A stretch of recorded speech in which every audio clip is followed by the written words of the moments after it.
Oh my goodness, y'all. Why somebody ain't tell me what I was doing? There's mold on there. Just like that. Now I have pepper seasoning. Yes.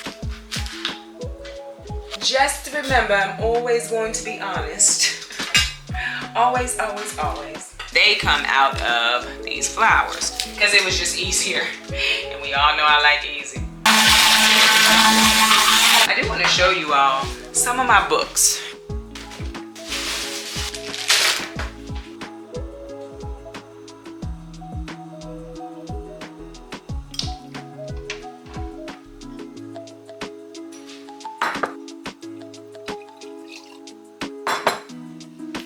Good morning. Welcome to Yellow Door Urban Homestead. I am Asia and I'm an urban gardener growing in a small space out of my backyard. But today we are not out in the backyard. We are inside. We are inside because it rained a great deal yesterday and it's very messy outside. I, for one, don't want to be out there. But I do have some preserving I need to do. So I figured that I would bring you all along with me. The things that I am taking out of this dehydrator, they have been in there for weeks.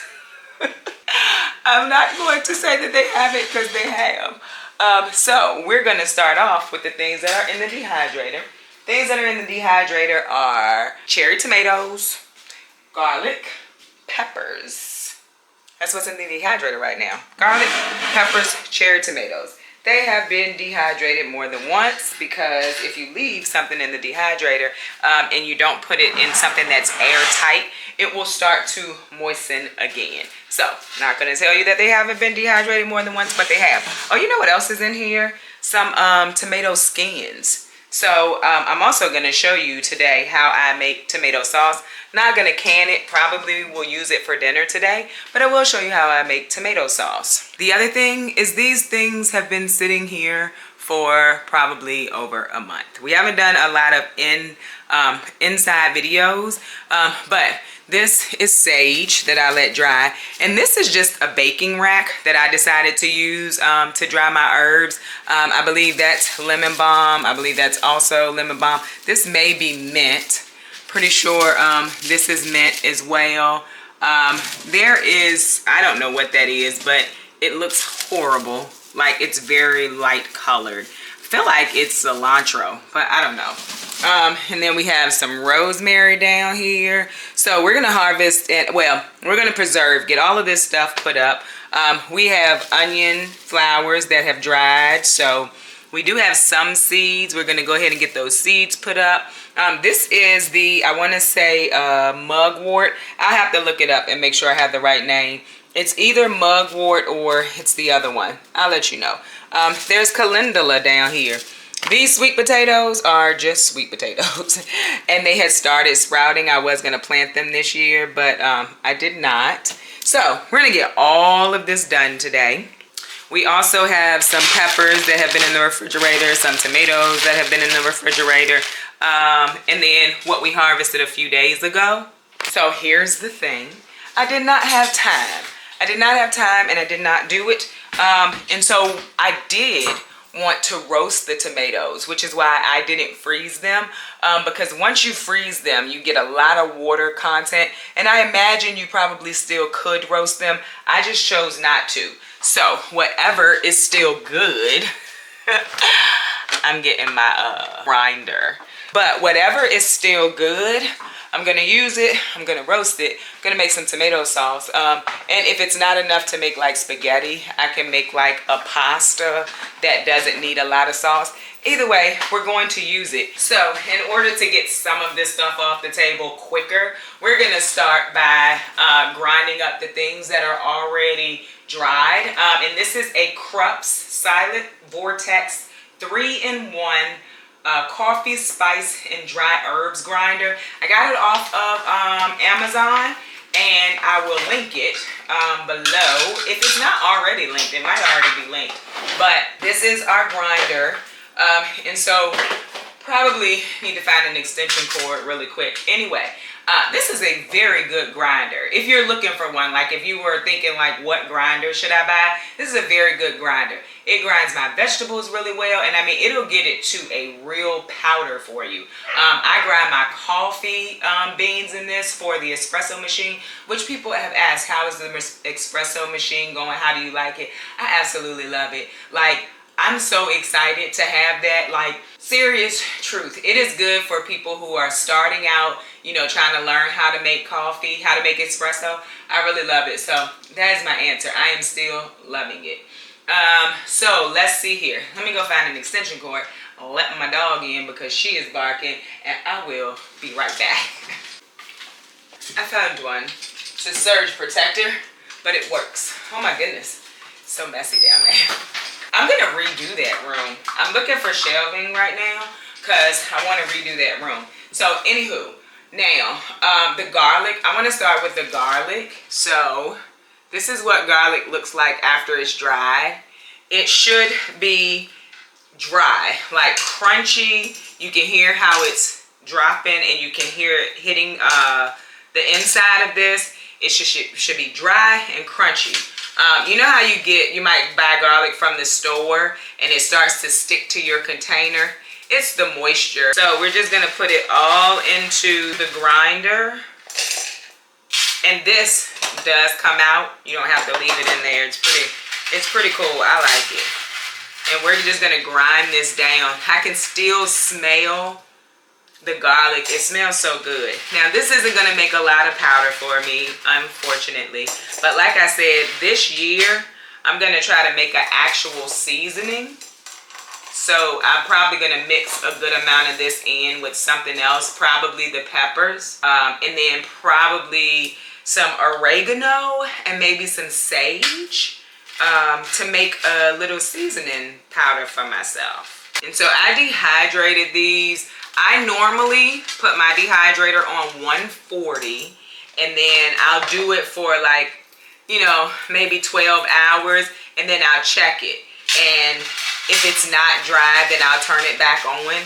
So there are plenty of books that tell you how to do this. You may end up with different answers from different books, and that's fine. I would imagine that they all work. But then again, it all depends on the moisture that's in the food that you are dehydrating. So with this, there's a little button here, and when you put it on, that's what's gonna start this. So we'll put it on. Oh, turn on our thing. And just like that, we now have garlic powder. How exciting, right? I love that. It powders it really nicely. So now we have garlic powder.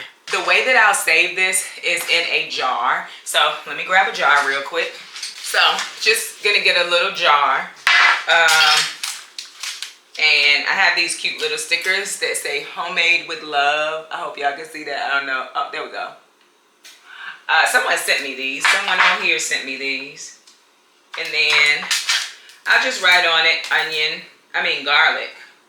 garlic powder. And just drop it in there. I knew that was gonna happen. So much on the table. So it's not a large amount, but it is fresh garlic powder, just like that. If you have garlic that you don't think is going to preserve well, that's what you can do. You can make some garlic powder. You can do the same thing with onions. I did not have a good onion harvest this year, and so we're not doing onions this year, but that was my garlic harvest. This is why I want to grow garlic better, because like that was only a few garlic cloves. I need more.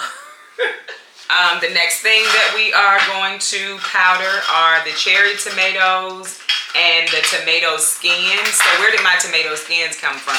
They came from me making a sauce. And so I put the tomatoes in the oven to roast them, and the skins come off really easy when you do that. So I just threw them in the dehydrator too to add to the cherry tomatoes, which you can use if you're making a soup or something like that. You can use the powder if you don't have like tomato paste or whatever, or you don't want to use canned tomato paste. You can put some of this seasoning in it to give it the tomato flavor. And you can get a lot of cherry tomatoes in 1 year, and people kind of stop eating them sometimes. So this is a good way to keep, harvest, and use your cherry tomatoes. And this is what the cherry tomatoes look like dehydrated. They're nice and dry. They are not, when I say dry, like they're kind of leathery when you put them in the dehydrator. But they'll powder down just fine too. Oh my goodness, y'all. Why somebody ain't tell me what I was doing? I wasn't even paying attention. And yes, this might have a little bit of a garlic flavor, but I like garlic. And so another thing you could do, you can save these just like they are and put them into meals as well, and then you'll get a tomato flavor in it as well. So you can leave them whole, or you can powder them, and that's the powder from the tomatoes. I'm not gonna leave any whole. I don't make a lot of dishes where I would have just a full tomato in it, but you can. And the dehydrator I'm using is the London Sunshine. I'll show you it. They gifted it to me last year sometime, and I love it. I like that it is closed off. Like I have another dehydrator up there, but it's just like a top on it. And I feel like it took longer to dehydrate things. I got it from Amazon, and it worked for me for the year or so that I used it. But the London Sunshine is definitely much better. And so with this, we'll do the same thing. Save it in a jar. See? We love that, right? We love that for us. So when you're getting all of these extra cherry tomatoes, and we have more that we need to put in the dehydrator today, this is something that you can do with it to keep it. And then we're going to go ahead and do the tomato skins as well. Now these are a little more stickier than they probably should be. And again, been in the dehydrator and dehydrated more than once. So do we think the nutritional value is still the same? Probably not. Will there be flavor? Absolutely. So this is why it's important to only preserve your good fruit, and the things that maybe has some blemishes or something.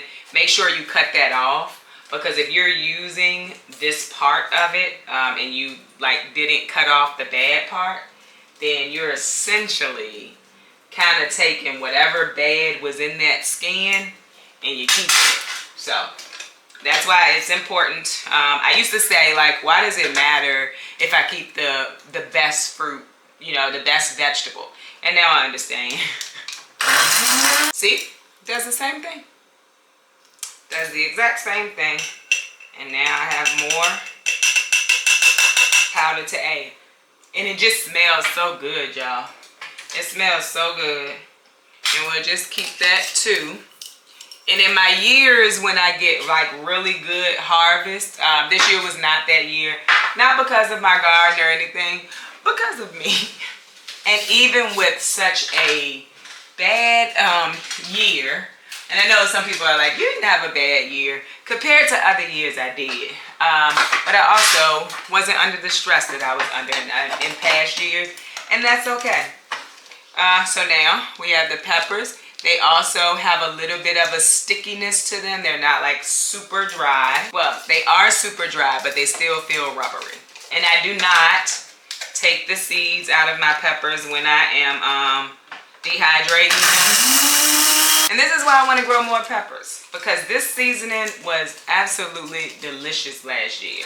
This is why I'm going to start taking care of my peppers at the end of August, because I want to get as many as I can to make this pepper seasoning. And just like that, now I have pepper seasoning. Yes. I had my jar from last year when I ran out. So I'm just going to use that same jar. I knew what it was, so I never put a sticker on it, but I will this year. And I just label it sweet pepper seasoning. So, didn't get a whole lot, but we are going to make sure we take care of our peppers. And by the end of the season, I want this jar to be full. All right. Now, let's put these back where they go, wipe off the table, and then I'm going to start roasting some tomatoes.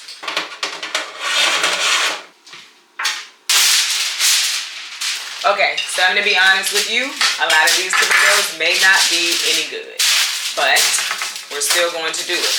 Totally forgot my olive oil. When I say we're still going to do it, we're going to use the good ones. We're not going to use the bad ones. The cherry ones, we're going to put what are good. We're going to put in the dehydrator like I just showed you. The larger ones, we're going to go ahead and roast. So like this one is mushy. That is no good. We'll be giving that to the chickens. But we have some paste tomatoes, which last longer, just so you know. I'm just cutting them in half. And I guess they last longer because they're not as jelly. That one we're not using. We'll use this one. And I've rinsed these already. That one is no good. So it's looking like we're just really going to get paste tomatoes. Which is fine. And forgot to cut the top off of it. If it was the top piece from the vine. And I don't core my cherry tomatoes. I don't see the point. Paste tomatoes. I don't core my paste tomatoes. That's not good.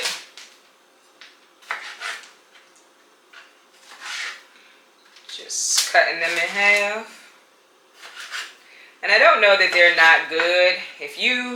If I put things on my top shelf in my refrigerator, they freeze. And so I don't know that it's a situation, and yes, I probably should turn it down. No, I did not. This one is okay. So I just cut off any of the bad part. So kind of like coring it. They have tools for this. I don't have one. Anything that looks bad, I cut it off. And I cut these in half as well. And I use any of the tomatoes. I use any color tomatoes. Like, it doesn't matter if they are red or paste or not. All of these are going to have to go to the chickens. It happens. It happens, and I'm okay with showing you that this happened. You know, does it feel like it's wasteful? Perhaps. But will my chickens give me compost back? Also, yes. So, if you're feeling like it's wasteful, I totally understand. Yeah, these are all of this will have to go to the chickens. But I have more, which is fine. That it has to go to the chickens because we have a few in here as well. That's about it. But so all the paste tomatoes seem to make it through just fine. It's the larger tomatoes. And like I said, I could have frozen these. I could have frozen them instead of leaving them in the refrigerator, but I really wanted to make it roasted. And so now I know the error of my ways. Yeah, these all have to go to the chickens. Just remember, I'm always going to be honest. Always, always, always. All right, we're gonna move on now to dehydrating the peppers. And there are a few that are no good in here, and so now they're kind of mixed in. These are the cherry tomatoes. We're gonna give those to the chickens too. All right, so now it's pepper time. And I do not add the cayennes to my powder, but I do dehydrate them so that I can use them later. Last year, I talked so much about wanting to make fire cider. I never got around to it, but this year, I absolutely plan to make fire cider, and that's what I'm going to save the cayenne peppers for. I have cayenne peppers from last year too, so I will be making fire cider this year. I have the time. So with the peppers, it's the same thing. So the peppers have been in the refrigerator the same amount of time as those tomatoes, but peppers keep a little bit better. And I still will take off anything that doesn't look good. I don't dice them super small or anything. I just cut them in half, kind of. You want them to be somewhat the same size, so that when they're drying evenly, but at the same time, they're gonna dry. I'm so excited to get this done. Have you ever just been, like watching things sit and you're like, that's gonna go to waste. That is gonna go to waste. That's how I feel about those tomatoes. But I cannot worry about it. Life was lifing, right? Life was lifing. Somebody told me in my comment that I live a very humble life to, I told y'all how much money I walked away from. I'm always gonna live a humble life. I know what it looks like to struggle. And I don't feel the need, really, to change the way that I live. One of the reasons why I feel so at peace with the decision that I made is because I know I live this same life without $100,000 a year. So I'm always gonna live a humble life, and I said it when I, took the job years ago. Like, I'm not moving.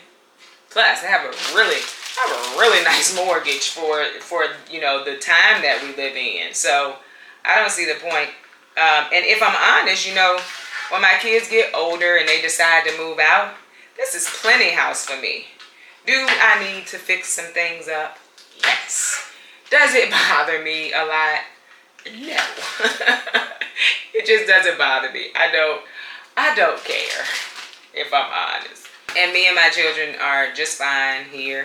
So I do live a humble life, and me keeping my life humble allowed me to walk away from a stressful situation. A very, very stressful situation. And for that, I'm very proud of myself. Did we go on a lot of trips? Yes, we did. I like traveling. Like, traveling is my thing. We haven't been out of the country or anything, but just being able to get away and to kind of relax. Yeah, I like doing that. Will I be able to do it as much? Probably not.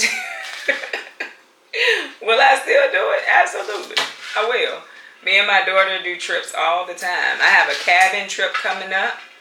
I have a beach trip coming up. And so, yeah, my humble life is allowing me to still continue those types of things. Maybe not as much, but I still can continue them. So some of these I've already started to dry out on their own. They were in a basket up with the herbs that I showed y'all earlier. So they've already started drying out a little bit, and that's cool. That's a cayenne. Even the habanadas, very delicious to eat straight out the garden, but I'll have plenty more of those once I start taking care of my my peppers again. And then we have some jalapenos in here, which it's not a lot of them, so I'll just start to use them in meals. But we have a good amount of peppers that we are going to add to the pepper seasoning. Love that. This one I'm going to leave and let it finish ripening. We picked this earlier this week. I'm going to let it finish ripening, and I'm going to use it in a meal. I'm so excited for fall gardening, y'all. Like, I'm so excited. Next week, we're going to go to the feed and seed store together and pick up some seedlings. Had thought about just restarting them, but I don't think I have enough time for that. I really don't. Habanadas are so good. I'll eat that one. They're really good. They're sweet. Trying to give y'all a taste profile. It's sweet with a little bitter.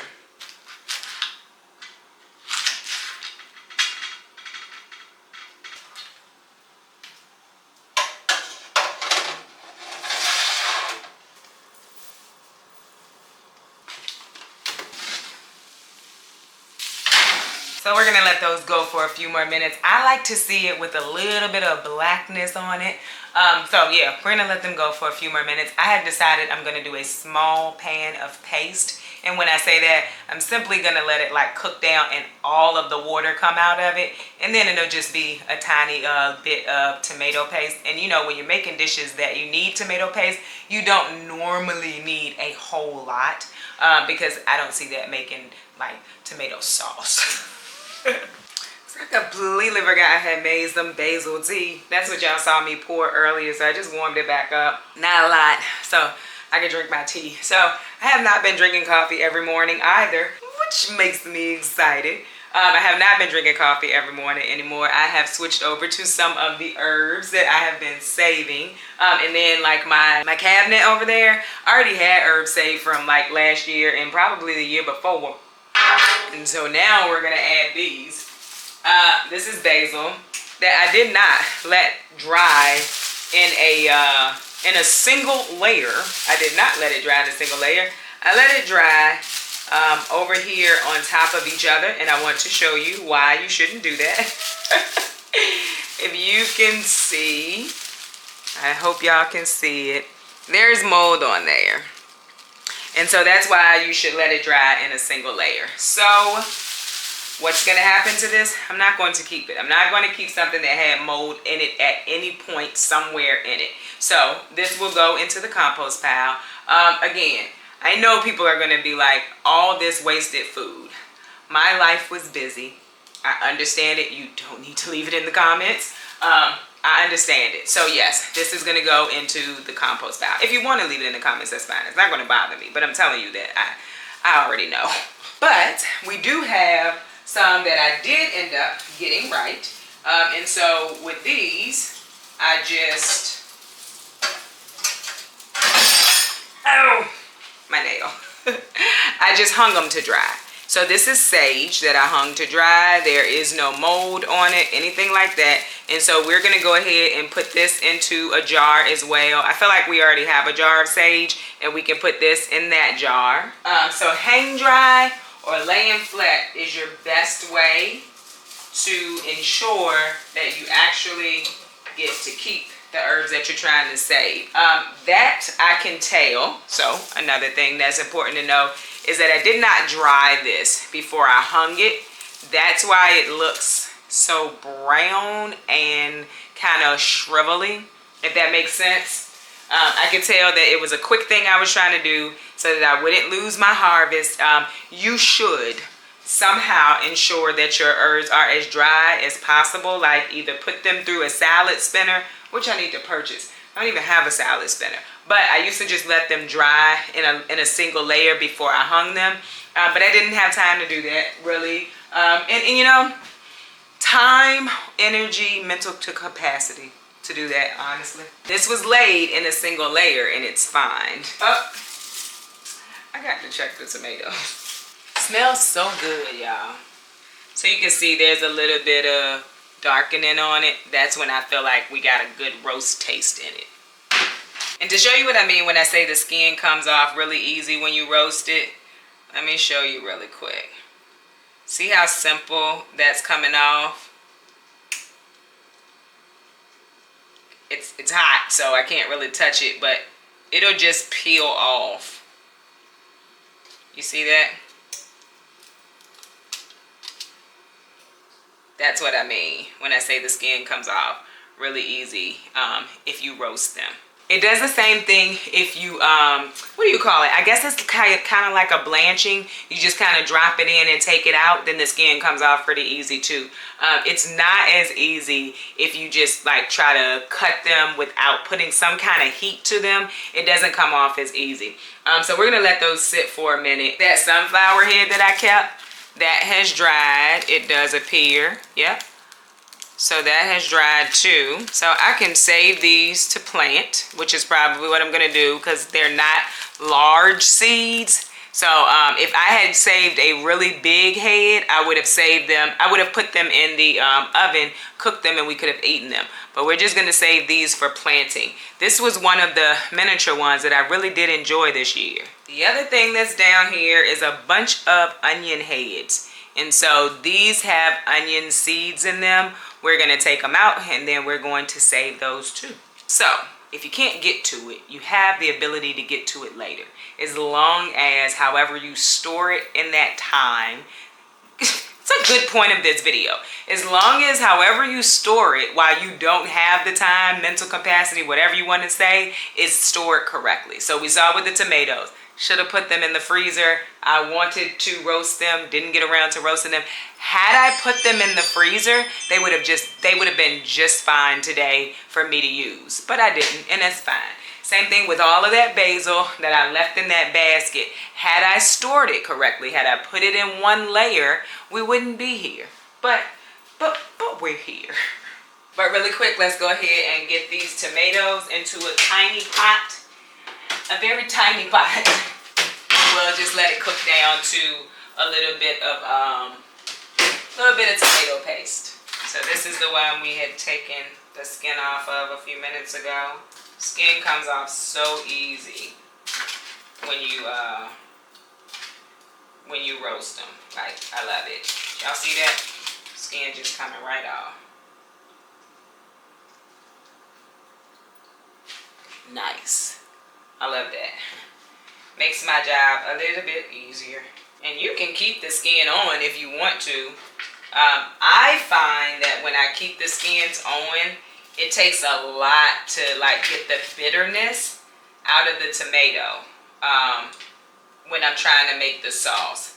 That's just what I find. I don't know if other people do or not, because I used to leave the skins on because it was just easier. And we all know I like easy. And these skins will go in the dehydrator. And I'm scraping it because I just want to make sure I get all the tomato off. So I'm going to put a half a cup of water in this. Just a little bit of water. And then I'm going to go through it with the emulsion blender to blend up the pieces. Alright. We may have to go back through this one time once it cooks down. But now we're just going to make the stove to the smallest aisle. And then we're just going to let it cook down. We're going to let it cook down. And then, like, this could make a nice little bowl of tomato soup too. Small, but like with a grilled cheese sandwich, it would work. I don't eat grilled cheese sandwiches, so I won't be doing that. I'm just telling y'all if it's something you want to try. But I'm going to let it cook on like low. So probably like 3 or 4 on your stove, on my stove. I'm going to let it cook on 3 or 4 to let it kind of, you know, get all the moisture out. I put the water in it so that I could, you know, put the emulsion blender in it. If I had more tomatoes, I would not have needed that water, but it's okay. Oh, the emulsion blender I just used. I have 2 because someone on here sent me one. That was very nice of you. I appreciate it. This box was already open, so this is the one that I use. It is a Bunsen kitchen emulsion blender. It actually comes with like if you wanted to make salsa, it comes with a little container, so you can attach the emulsion blender to it and it'll blend through the container. It comes with a whisk. It comes with a measuring cup of sorts, but like if you were gonna make a smoothie and use the emulsion blender, you have your measurements on the cup. And then, oh, it has a stand. I don't use the stand because it stays in the box on top of the cabinet. Let's get back to these herbs. But first I need to put them tomato skins in the dehydrator. So, also need to cover this pot until it starts to kind of simmer, and then I'll take that off. These skins do have a little bit of olive oil on it. I have not ever seen a problem with putting them in the dehydrator and saving them with the olive oil on it. So, okay, we are back. We are back. I did so much in that little bit of time when y'all think I was like, just like I'm back, but I'm back. Like I cleaned out my shelf. They got all my jars with my herbs and stuff in it. I condensed some herbs, all of that, right? So I'm going to show you what I do. I'm not going to take you through actually sitting with me preserving all of this stuff, but I will show you kind of what I do. So kind of the same way that you saw me do the seasonings, I use jars for my herbs and I put the names and things on them. So like right now I have 2 jars somehow of sage. So I'm going to condense this sage into this one, and then if some of the other sage can fit, which I think it'll all fit in here, then I'll just put all the sage, these two and the sage that we pulled down today, I'll put it all in this jar, right? The other thing that I do is like this is all oregano. And so I cook with oregano a lot. I'm gonna put this through the grinder so that I can use it all, and I'll probably condense it into this one jar. As time goes, if I get like a bumper crop, like I have a lot of one herb, oregano is one of those herbs. The thing is, I cook with oregano a lot. But if I have herbs where I just have a lot of it, so kind of like with the basil, and I'm pretty sure this is basil. I did not write on it, but I remember doing it. I will do like vacuum sealing so that I can still save it, but it's not like in the way. It's not in my one cabinet that I have all of these jars in. So I will save it in vacuum seal. Another good thing to do with your herbs is Mylar bags. And so Mylar bags are, you can open it. It has a zipper on it, so it's reusable once you open it to use it too. But so you put your food in here, your herbs in here, whatever you choose to preserve. And if it's something you're not going to use soon, you just seal it. And I seal mine with a flat iron. Like, you don't have to have a fancy tool to do it, but I seal mine with a flat iron. I have like lima beans downstairs that I have preserved like this. I didn't grow them, but I like lima beans. There was a sale on lima beans, so I got the lima beans. And then, so with my seeds, this is kind of what I do with the seeds that I save. And I don't always put them in a jar. This jar just was around when I was saving these seeds. But I have like these little white envelopes. You can get them from the dollar store. And then that's how I save them. So I have marigolds that I saved last year. I have some roselle that I saved last year. There's some pepper seeds in here. So there's a few different seeds in here. And that's how I save my seeds. So that's what I'll do with the onion seeds. That's what I'll do with the hollyhock seeds. And I think those are the only seeds I have today. But that's pretty much, oh, and the sunflower seeds. I'll do the sunflower seeds that way too. I'll probably need more than one little envelope for the sunflower seeds. But yeah, that's pretty much what I'm going to do. And so let me show you real quick the seeds. I mean, it's nothing interesting putting herbs into jars. Like, that's pretty simple. Some of my herbs I do pull off of the stalks. Others I don't. But it's really simple once it dries. See how easy it comes off once it dries? So saving herbs are pretty simple. So like, as it relates to the onion seeds, I'm going to show you that really quick. So saving onion seeds. There are already onion seeds down here. The little black things you see, those are onion seeds. And they come out of these flowers. So literally, all I have to do is kind of move it around, and you see the seeds coming out. Some of the flowers I fall into, and that's fine. We'll just take them out when we pick them up. But it's really that simple, saving onion seeds. The flowers, they flower after 2 years. So these got left in the ground from last year, and then early in the year, they started to flower. And then sunflower seeds are also pretty simple. I'll do a seed saving video, maybe. But sunflowers are pretty simple too. So this was the sunflower, but as it dried, it created the seeds. So this is what we are planting when we plant sunflower seeds. And it's really that simple. That whole head is just about seeds. So you get a lot of seeds from one sunflower. So I know this is not my normal video, but people said that they were interested in seeing how I preserve my food. And that's just like some of the ways that I preserve my food. I hope this was helpful. If it was, let me know down in the comments below. I do want to show you all some of my books. really quick, and then I will see y'all on Monday. It is Friday, and I kept this going for the whole week. I am so proud of myself. So this is the book I got last week. Someone sent to me. It's a herbal remedies book.